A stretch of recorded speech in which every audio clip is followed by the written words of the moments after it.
ഇതുണ്ട്.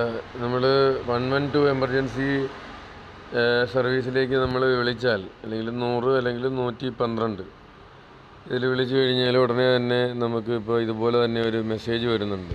അതിൽ എന്ത് ആക്ഷൻ എടുത്തു എന്നറിയത്തക്ക വിധത്തിൽ അത് വേണ്ട നടപടി സ്വീകരിച്ചു എന്നുള്ളതാണ് കാണിക്കുന്നത്.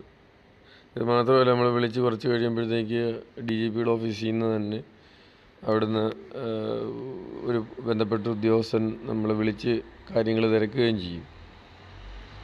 അപ്പോൾ നമ്മൾ ഏത് എമർജൻസി ഇത് വന്നാലും 112 ആക്സിഡൻറ്റ് കേസുകൾ അങ്ങനെയുള്ള കാര്യങ്ങൾ മറ്റും ബന്ധപ്പെട്ട കാര്യങ്ങൾ വന്നാൽ നമുക്ക് 112 വിളിക്കാം. പലപ്പോഴും നമ്മൾ സ്റ്റേഷനിൽ വിളിക്കുമ്പോഴത്തേക്ക് ഇവർ ഫോൺ എടുക്കത്തില്ല, അല്ലെങ്കിൽ കൃത്യമായിട്ട് വരത്തില്ല. അങ്ങനെയൊക്കെ ഒരുപാട് കാര്യങ്ങളുണ്ട്. അതേസമയം 112 അല്ലെങ്കിൽ 100 112 ഇതിലേതെങ്കിലും ഒരു നമ്പറിൽ വിളിച്ചു കഴിഞ്ഞാൽ ആ കോൾ അവിടെ റെക്കോർഡ് ഇടണം. അതിനൊരു നടപടി ഉണ്ടായിരിക്കണം. ആ നടപടി എന്താണെന്നുള്ളത് അവിടെ രേഖപ്പെടുത്തിയിരിക്കണം. അതിൻ്റെ ഫോളോ അപ്പ് ഉണ്ടാവും. അപ്പോൾ നമ്മൾ അവിടെ അറിയിച്ചിട്ടാണ് ചെല്ലുന്നതെങ്കിൽ പോലീസുകാർ ഉടനെ തന്നെ അത് വളരെ വേഗത്തിൽ അതിന് പിന്നിൽ ഓടുന്നത് കണ്ടിട്ടുണ്ട്.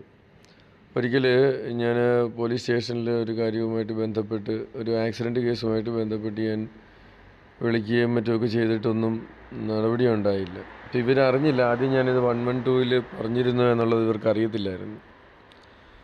പിന്നീടാണ് ഇവർ അവിടുന്ന് കോൾ വന്നു കഴിഞ്ഞ് അപ്പോഴാണ് 112 നിങ്ങൾ വിളിച്ചിരുന്നല്ലേ, നിങ്ങൾ എന്തുകൊണ്ടത് പറഞ്ഞില്ല എന്നും പറഞ്ഞ് നമ്മുടെ നേരെ തട്ടിക്കയറുന്നൊരു സംഭവം മുൻപുണ്ടായിട്ടുണ്ട്.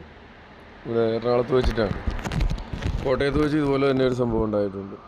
നമ്മളത് 112 അറിയിക്കുമ്പോഴത്തേക്ക് അന്ന് 100 ഉള്ളൂ, 112 ഈയിടയ്ക്കാണ് ആയത്. അപ്പോൾ അവർ നിങ്ങളെന്തുകൊണ്ടത് അവിടെ വിളിച്ച് പറഞ്ഞ കാര്യം ഞങ്ങളോട് എന്തുകൊണ്ട് പറഞ്ഞില്ല? കാരണം അതിന് ആക്ഷൻ എടുക്കാതിരിക്കാൻ പറ്റത്തില്ല. അവർക്ക് അതിന് മറുപടി കൊടുത്തേ പറ്റത്തുള്ളൂ.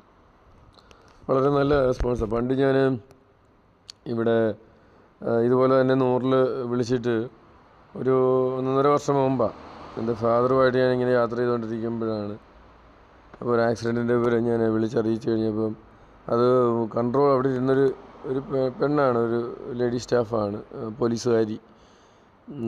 പുള്ളിക്കാരി പറഞ്ഞത് ഇത് ഇവിടെയാണോ വിളിച്ചറിയിക്കുന്നത് എന്ന് ചോദിച്ചു. ഞാനത് DGPയുടെ കൺട്രോൾ റൂമിൽ വിളിച്ച് അവിടുത്തെ ഒരു നമ്പർ എനിക്ക് പേഴ്സണലായിട്ട് തന്നിട്ടുണ്ട് വിളിച്ചറിയിക്കാൻ. അപ്പോൾ അവിടെ വിളിച്ച് ഞാനിത് പറഞ്ഞു.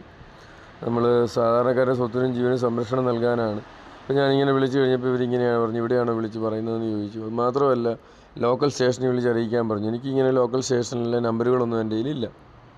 അപ്പോൾ ഉടനെ തന്നെ ഒരിച്ചിരി കഴിഞ്ഞൊരു 5 മിനിറ്റ് കഴിഞ്ഞപ്പം ഈ നമ്മളോട് തട്ടിക്കയറിയ അതേ പോലീസുകാരി എന്നെ വിളിച്ചിട്ട് മാപ്പ് പറഞ്ഞു.